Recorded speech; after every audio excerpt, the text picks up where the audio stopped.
Hi guys, welcome back to my YouTube channel, and with me today is a very beautiful young lady. Um, let me allow her to introduce herself. Hey guys, I am Elizabeth Njeri. Yeah. As always, Cynthia Mukite. Um, I'm so pleased to have you join me back here. It has been a while since I released a video, a sit-down video, and it's just my pleasure to have you as my audience come back here again and again. And juu tunaongelelea audiences, please subscribe if you haven't and hit the notification bell. So today we are going to be speaking about something very important to me and to so many other people, and that's mental health, especially among the youth. So there are so many different facets when it comes to mental health. There's anxiety, there's depression. There are a lot of things. There are personality disorders, there are psychotic disorders, there are eating disorders, there are trauma related disorders, and all these things. There are things that we go through, and there are things that affect us, but then we don't talk about it as much as we should, because of shame, because of guilt, and also because I feel like there hasn't been an environment that is welcoming and comforting for people to, come up and say that, hey, my name is so and so, and this is what I'm struggling with, I need help. So that is why I felt it was really important for us to talk about this, because I am passionate about the things that really matter, and it brings me joy to know that I am doing something to help someone out there, that I'm saying something that anyone in the world can relate to. I think that's my purpose. So, having said that, guys, welcome, welcome, welcome. So, now, I feel like mental health is such a broad term. For me, I can say I have definitely struggled with mental health, and the thing that I have struggled with the most is anxiety. That's my number one. And depression, but I'm very careful to use the term depression, because I feel like when it comes to depression, a lot of people imagine that, you have to be in bed all day, and you have to be crying, you can't eat, you can't do what you're supposed to do. So I feel like, as a normal person, when you come out and say I'm struggling with depression, people look at you with some kind of judgment, because you don't look like a depressed person. But for me, I realized that it's okay for me to say that I'm dealing with some depressive episodes, and for me to take measures to make sure that I am okay mentally. Um, because at the end of the day, we're both drowning. Even if someone is drowning deeper, but we are still drowning. So it doesn't help if I or someone else invalidates uh, my depression, so to say, because I'm still not okay, and that is what should count. So for me, anxiety has been at the top of the list. Like, I'm always anxious, if not always, like, small tasks, small things that I should just be able to do without overthinking. I tend to really think about it. Like, I can take 6 hours just analyzing and overanalyzing something that, is supposed to take me 4 minutes to do. And whenever I'm in a situation, I always just think about the worst case scenario. If I'm traveling, what will be constant in my mind is, the a thousand ways we can all die, you know, on that bus, or that car. And I'm always so anxious all the time. 1,000 ways. Yeah. Yeah. So for me, I think those are the two things that I have struggled with the most. Maybe as the conversation goes on, we will be able to identify some other things that maybe we have been dealing with. But for now, Liz, what have you struggled with when it comes to mental health? Mental health. Huh. Okay, first of all, I have actually been put in a mental institution. Oh, really? Yeah. Mm-hmm. Chiromolin Mm-hmm. mental institution. So, yeah. So that, like, the fact that they figure your point. Yeah. Yeah. So, okay. But mostly they say it was depression. Yeah. Mm-hmm. Depression and yeah, anxiety pia Mm. imekuwa. Yeah, I can say that too actually. Yeah, I think hizo tu mbili for now. Yeah. Mhm. Can I just say, I really commend how brave you are to come out here and say that, because not a lot of people, especially us being brought up in an African culture, are willing to sit down and talk about this, mostly because of the stigma that just lies around the conversation of mental health. So I just really want to commend you on that, and to tell you that there's someone somewhere who is going to listen to that and realize that they're not alone, and that they can access the necessary help that they need to become better, and that hope is not lost. That's what counts. So you said you were hospitalized in 2017. Yeah, in 2017. How long were you in hospital for? I think 2 weeks. 2 weeks. And Yeah. during that period, were you scared? I was scared, yeah, of being with other people. Okay. I felt like I was fine, Yeah. Yeah, I felt like I was fine. So I didn't know the reason why people were putting me in that place. Yeah. So I was with people, different kind of people, like who are, yani, mwingine anatembea akifanya hivi like a zombie. Yeah. And then you're like, I'm here with someone like that, as in, Yeah, and you I feel was like you don't feeling- I didn't you're feel not like at the I- level to be yeah, hospitalized. exactly. But yeah, the truth of the matter is a lot of things happened. Yes. So like, yeah, I get why they put me in that place. But Yeah. it's because I'm not that person who communicates well. Mimi mtu akujekea vitu. Yeah. So like vitu zili, yeah, Zilipile then up. boom, just like really burst too. So yeah. Oh, I totally understand that, and I don't want to like go into details because that's something that's really personal to you. But just allow me ask, for how long had you been feeling that all is not well before you Before I was you taken. before you were taken? Oh, okay.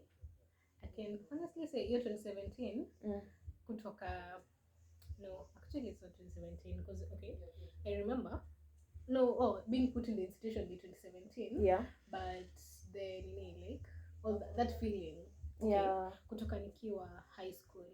Yeah. I had, as in I can say like when mtu anaweza ulizwa high school yako ulikuwa na memories gani? Yeah. Mine were just not so good actually. Yeah. So like it started long ago. Hiyo sasa okay, hii time hiyo 2017 wakisema niko na depression, siku feel that much that I had it. Nini like difference being in high school now nilikuwa nayo. Like Yeah. I was really down. Kila saa nilikuwa room. In class anytime unanipata I had a lot of thoughts, zile negative thoughts, by the way, like unajipata you have a lot of thoughts, you're always in your mind instead of being around, saying things how they are, but you're always in your mind. So I used to struggle kabisa mpaka kuna time before the teacher comes, I'm just there nimejiweka hivi chini ya desk najaribu kujiambia knees just like, so it started in high school. The depression part. So in 2017 I had gotten better at handling things. Yes. Yeah, I had at least a little hope.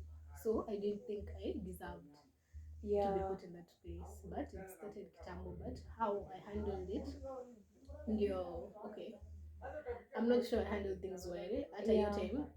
Kutoka hiyo like high school, when nilimaliza high school no niingie university. So you see, I hadn't like dealt with things very well. So I guess that's why vitu zilifika mbaya, like zikafika at a bad point in 2017. Yeah. Yes.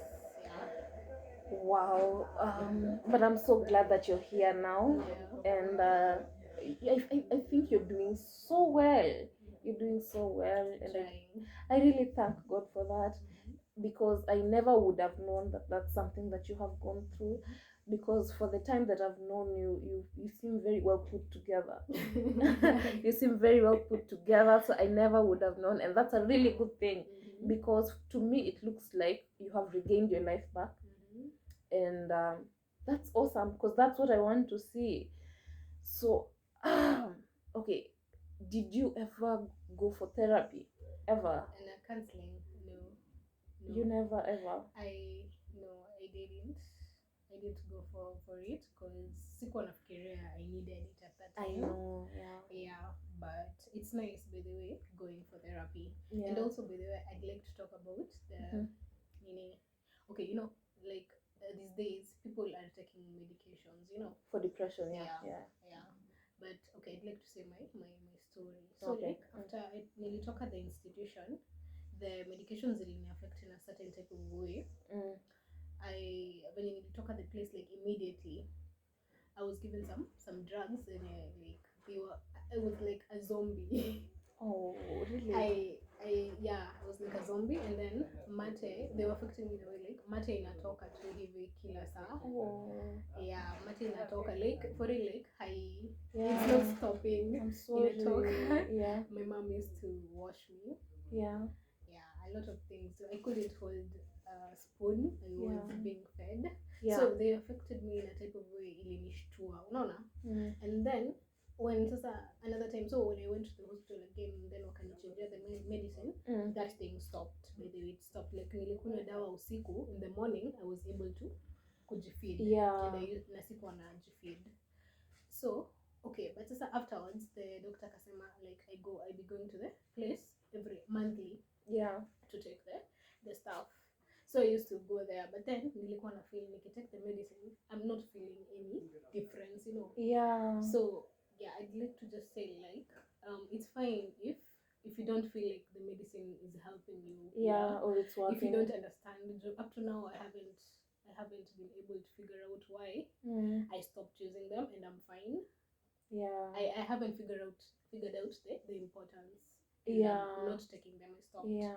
So, and I'm fine. Yes, I'm trying kabisa to just be better and all, but I'm fine without the medicine. It's like how many years? Kutoka 2017 December. 4. Yeah, almost. 2018, 19, 20. Yeah, I haven't taken the meds, and I'm fine. So I don't think, okay, to other people out there, it's not a must. You don't have to feel like you have to take those things all the time, but probably you shouldn't be like me. You should go and ask more about medication. Yes. Yeah. So I was just about to say, I think maybe you were prescribed the wrong medicine the first time. Yeah. So I feel like maybe before taking any prescription when it comes to depression, we should be able to do background research.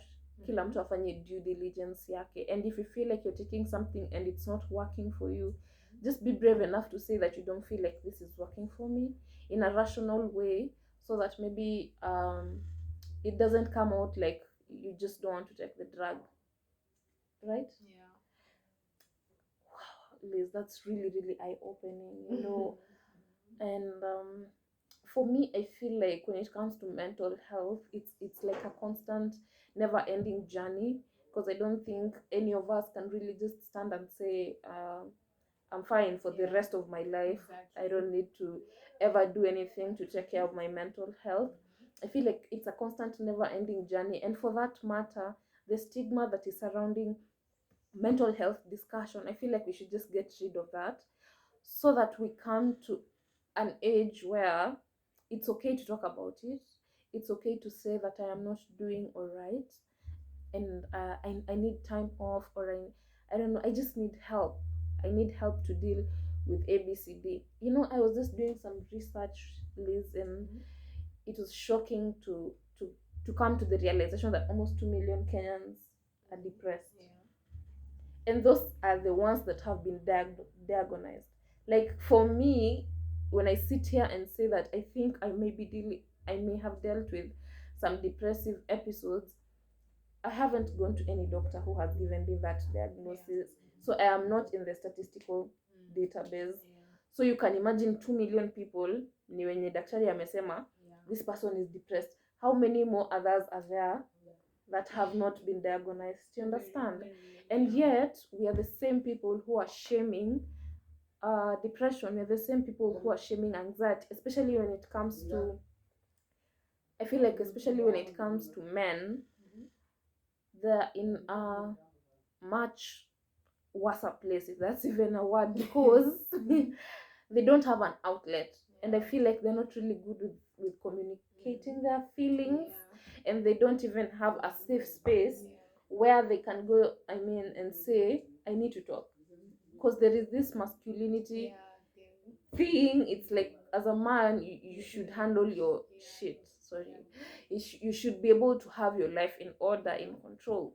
So they just walk around as empty vessels, but they can't really talk about it, which is really, really sad. Yeah, it is. Because I mean, the leading suicide cases are men, and it's just sad. It's really sad, and I don't know. I just feel like to change that narrative, we should just encourage a lot of our men in society to stop that and find a safe space, no matter what that is. Maybe it's identify maybe friends who are willing to listen, because I believe that not everyone will be dismissive or repulsive. Identify, even if it's just one friend, because once you've already expressed how you feel, that's the beginning of your healing. Like once you're able to put what you're feeling into words, and you're laying that out to someone else, that's the beginning of you feeling better, and we are all in this together, right?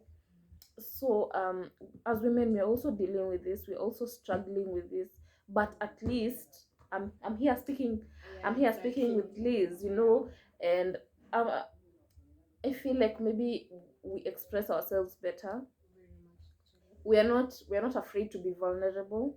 In fact, we derive strength from that, and people admire us when we're able to say exactly how we feel. Yeah, so I just wanted to put that out there, because I feel like a lot of our men are stigmatized, and I just, one day when I'm a mom, I don't want to bring up my son in a society where he feels like he can't express himself truly for who he is, and he can't ask for help even when he needs it, because the society we have created is that one which stigmatizes discussions around mental health. So now, Liz, now that you have mentioned that, and we have both stated that depression and anxiety are things that we struggle with, I just want to ask, what is it? Do you have maybe a routine or something that you do to make sure that you go back to, normalcy, when maybe something is off and you're feeling really, really low? Do you do anything to just, yeah? Music. Music Oh, is really my music. number one Awesome. Yeah. therapy. Uh-huh. Yep. And also, okay, I'm not that much a big fan of social media.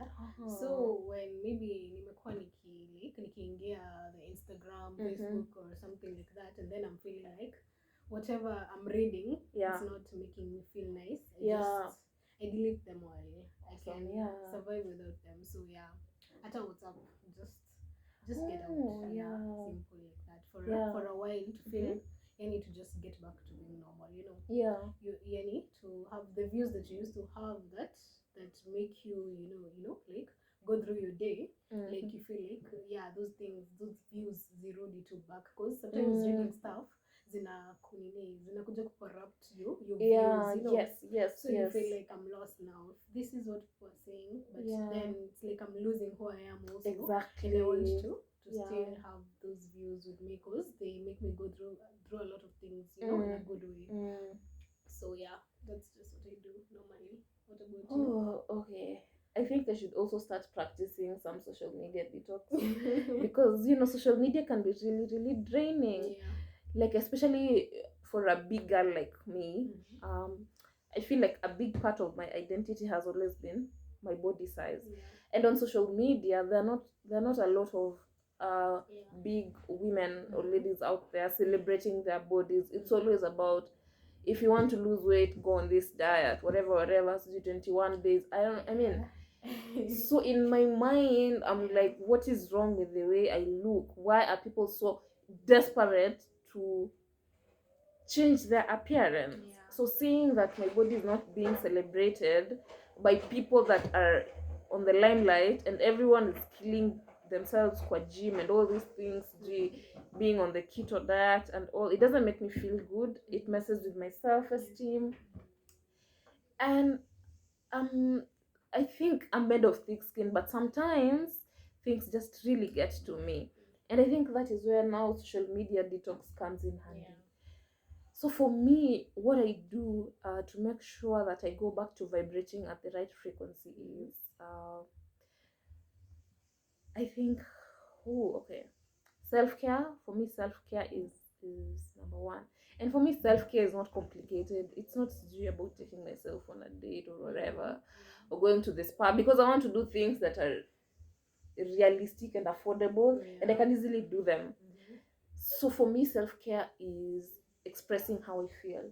That's huge for me. Like I said, if I'm able to put what I feel into words, whether that's through writing, whether that's through talking to someone, maybe a really close person, it helps me understand and understand that I'm just having a bad day and it's not a bad life. It helps me feel like I'm still in control and I can get through this. So I express myself through writing on my blog, which you have read, and that's allmatterspassion.wordpress. And then another form of self-care for me is I talk to myself a lot.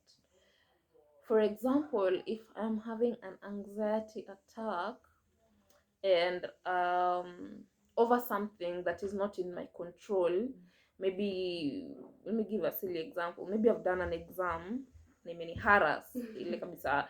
I'll just be talking to myself and I'm like, you need to calm down, it's okay, it's out of your control, you did your best, etc.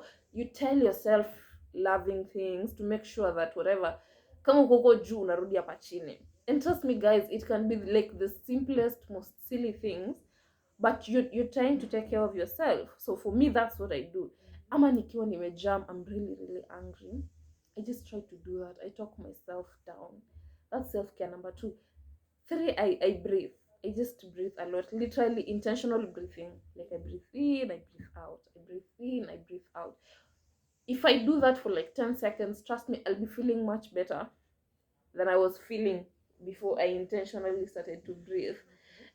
So those are just the things that I do to just make sure that I'm feeling the way I should feel.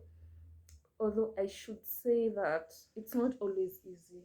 Sometimes you're in the trenches for longer than you want to, and sometimes things just really suck for a longer period of time, and you might feel like you're doing all these things, but it's not, things are not going back to normal as quickly as they should. I just feel like that's where resilience comes in, and hope, because I feel like once we lose hope, then all is lost. Because once we lose hope, then the moment we lose hope and we give up, I feel like that's where suicide comes in. So I feel like to avoid ever getting to that point, let's just remain hopeful even when things really look bad and like there is no way out. Just remain hopeful, just do something to make sure that at least you're feeling alright and you're taking care of yourself. It might just be as simple as cleaning your space to make sure that your environment is habitable. I don't know, it can be anything. You figure out what works for you and you start doing that. And actually this has brought me to something. Have you ever thought of hurting yourself, harming your body in any way? No. Yeah. Exactly. Mm. Yeah. Haven't done a bit of that. Okay, that's really No. good. Harming myself. Yeah. Okay. Sometimes, okay, you do get to a certain point, you feel, man, it's too much. Yeah. But then you remember some important things in your life, Yeah. and then you're like, yeah, no, there's no way I can do that, Yeah. Yeah. Wow. No, Yeah. I guess mine, it's just like crazy, but daydream is like, Oh. like, oh, fikiria vitu crazy, I cannot say here. I know. Very crazy, but yeah, harming myself, I have never hurt myself. Yeah. I've never gotten to the point of hurting myself. But I think for me it's just because I'm really afraid of pain. I don't know, it's silly, but I'm really afraid of, like, my pain tolerance is completely zero. Something like a small cut makes me feel a lot of pain. And I think that just, when I think of harming myself, I'm just like, okay, thank you, but next. But we have people who go to the extent of harming themselves. And if you're that person and you're listening, I just want to tell you that it's going to be okay. It's going to be all right. Just find someone to speak to, find someone to talk to. So Liz, what would you what would you say to friends who don't understand how to deal with people that are struggling mentally? Because a lot of our friends don't. Even when we're feeling like crap, we can't talk to them because what do you even say? And we are not sure that we are going to receive the kind of listening ear that we are hoping for.